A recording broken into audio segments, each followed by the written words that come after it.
alam mo yung feeling na ma-validate in a matter of seconds lang. It's such a big deal.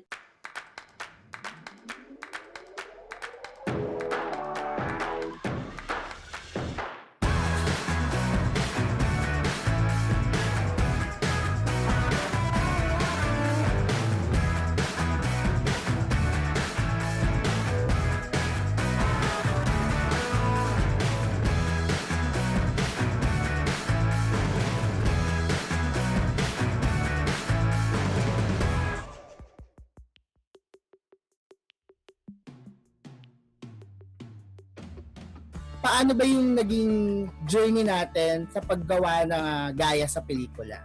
Hello. Yan. Sure. Paano ba? Okay, evidently because I'm a gay writer and I have gay stories to tell. I think it was a Wednesday. Nag-message ako kay Kren Yap. Tapos sabi ko sa kanya na, Kren, pasukin nyo na ang queer romance ng Globe Studios. Magpipitch ako sa inyo. Tapos sabi niya sa akin, oh my God, parang pinag-uusapan pa lang namin ni Benito the other day or yesterday or that same day nga yata. Basta sobrang recently pinag-uusapan nila yon. So sabi ko talaga, okay, magpipitch ako sa inyo sa Friday. That was a Wednesday. So parang 2 days lang, nag-pitch na kagad ako sa kanila. Tapos noon ko na-realize na grabe. Kasi imagine 2 days lang yan, tapos nag-pitch na ako agad. Na parang na-realize ko noon na ang tagal-tagal ko na palang hawak-hawak tong kwento na to sa loob ko. Pero kaya ganun siya kadaling iluwal. Dahil pakiramdam ko noon, wala akong pagkakataon at walang makikinig kung sakaling ikukwento ko siya. And it was about my college years. Inspired siya by a few similar events during college. Kaya napaka-meaningful palalo. Kaya si JP na kaibigan ko simula college na naging witness din sa ilan sa mga cinematic moments ko nung college ang maging director nito. Ayun. Ganun po nagsimula yung Gaya sa pelikula. My question is for Ian and Paolo. Kasi it's safe to say na you got time to get to know each other, diba, better. What qualities of the other person make him attractive? Or parang ano yung qualities that make the other person crush-worthy? In life, definitely ang masasabi ko, I already know right away, is si Pao.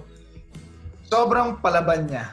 And I mean that in the best way possible. As in, isipin mo, parang first time niya experiencing a lot of things, first time niya to be told na what he's doing is not correct. Ganyan. Kasi si Pao ang tali-talino niyan. As in like, top-notcher in like so many things, tas loud eh. So parang like, you'd expect na somebody who's used to that kind of success, parang titiklop at the first sight of failure. Pero siya, like, laban kung laban, like, kahit sobrang hirap siya on set, sobrang lumalaban siya, and like, he picks up really fast. And for me, seeing, yun nga, parang in his first apparent role, like, to me, that is like really amazing. I was like, go Pao! Go Pao! Like, supporting you. Yan. Thanks, Paolo. That's a lot for a question of parang what do you find attractive. So hi Miss Kate. Diba? Well, what do I find attractive? Well, it's not just one thing. I think it's like a constellation of a lot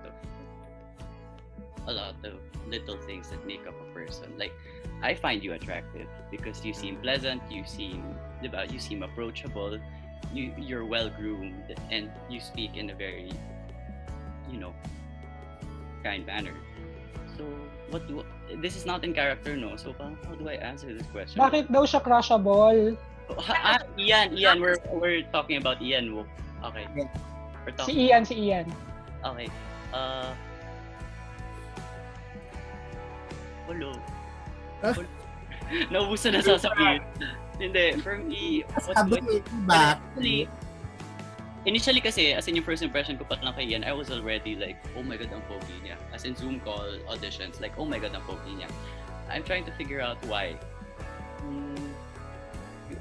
Well, may tasal yung cortina niya. Hala, mayaman. Gold digger pala. Joke lang. Well, yeah, for the same reasons that I find you attractive. Miss Kate. Yeah, you see approachable kind, and then he was able to carry a conversation. So, yeah, I Thank found you. that weird. Congrats. On the trailer po kasi meron po kayong line na parang you're telling someone that they're valid. Have you ever had an experience in real life when you had to support someone by telling that they are valid? Definitely. It's a Sobrang. It's a valid question. Go It's a Amy. valid question. And yes, you are valid. Thank you, Arjun. I've been raised by a bisexual mom. My mom has a life partner for almost 30 years now. So, yes. Parang, in a way, normal siya sa akin. It's about time. Actually, umiyak ako kanina nung nilabas yung Globe Studios yung mga sunod-sunod na reactors dun sa You Are Valid, I Am Valid. Na parang ang laking bagay nito for everyone. At alam mo yung feeling na ma-validate in a matter of seconds lang. It's such a big deal. At malaki rin siyang responsibility. Pero yon guys, ang sarap. Ayun. Walang room for hate, walang room for discrimination. Kasi posible ang pag-ibig para sa lahat. Pero meron lang tayong question for you again sa chat line. Sabi dito, based on the trailer, is it right to assume that your character will be a supporter of the characters of Carl and Vlad? Definitely super. Super yung support. Pero hanggang dun lang masasabi ko. There's just so many BLs out there that came out already. So the benchmark is so high. And the competition is very tough. Ibig sabihin, sa sobrang dami ng lumabas, mahirap na yung convincing level sa audience is very high already. So how is the team taking this challenge? Yeah, of course, we want people to watch us, to watch our show. But we're not out here to compete, ha? Kasi, alam nyo, sabi ko nga, itong surge ng mga BL, ng mga queer stories na lumalabas ngayon, this is just queer writers making up for lost time.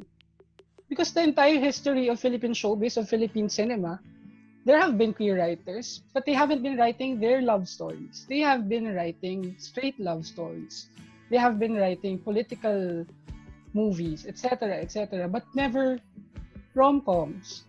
But why not? So ngayon, nagkaroon kaming lahat ng mga baklang writer ng pagkakataon. Aba, lahat kami maglalabas. Bahala kayo, panoorin nyo lahat. Kasi ang tagal naming nanahimik. Tama. So my question is for JP and Gege. This was, or actually also Paolo and Ian. This was filmed in quarantine. What were the challenges of filming while in quarantine, and were there any scenes that you envisioned differently and that you had to let go of because of the limitations? Definitely, there were adjustments in the script because of the quarantine, but I think the entire team would agree na we were able to take the challenge, and the thing about restriction sometimes ay pinipuwer sa kanya na lalong maging mas malikhain. And I'd like to think na gano'n naman yung nangyari sa amin ng creative team, na we were able to improvise, we were able to come up with things that we wouldn't have come up with kung sakaling mas malaya kami. Kumusta yun, Ian? Sa'yo, yung mag-shoot, mag-rehearse ng naka-face shield at face mask. Yeah, I mean, like, definitely yun yung, like, one of the big challenges for me. Kasi, like, as an actor, you sort of have to feel everything that's on set. Parang, sorry, this is medyo technical, but, like, endow the space na parang, as much as it's a set, it's also, like, as a character kasi, dito ka nakatira. Tapos parang, may face shield ka, tapos may face mask. Tapos hindi ka parang, alam mo yun, hindi ka pretend na this is real, if that makes sense. Yeah.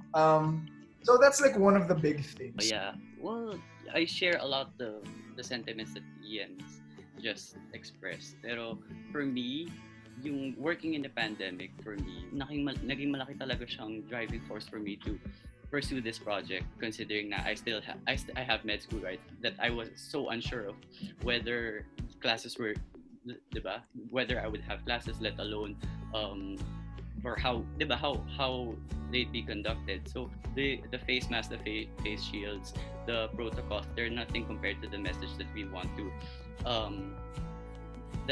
people to receive. How important for you is coming out? I honestly did not have my own coming out party.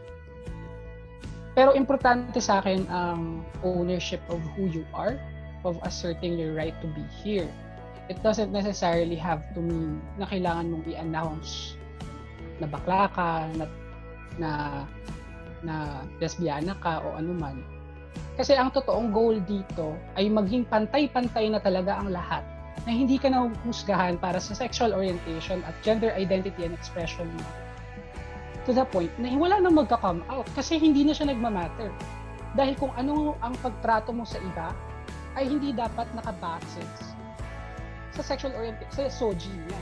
Kaya nga, on that note, gusto ko lang po sabihin na please pass the anti-discrimination bill. It's about time. Ang tagal-tagal na. Anyway, so yun yung goal.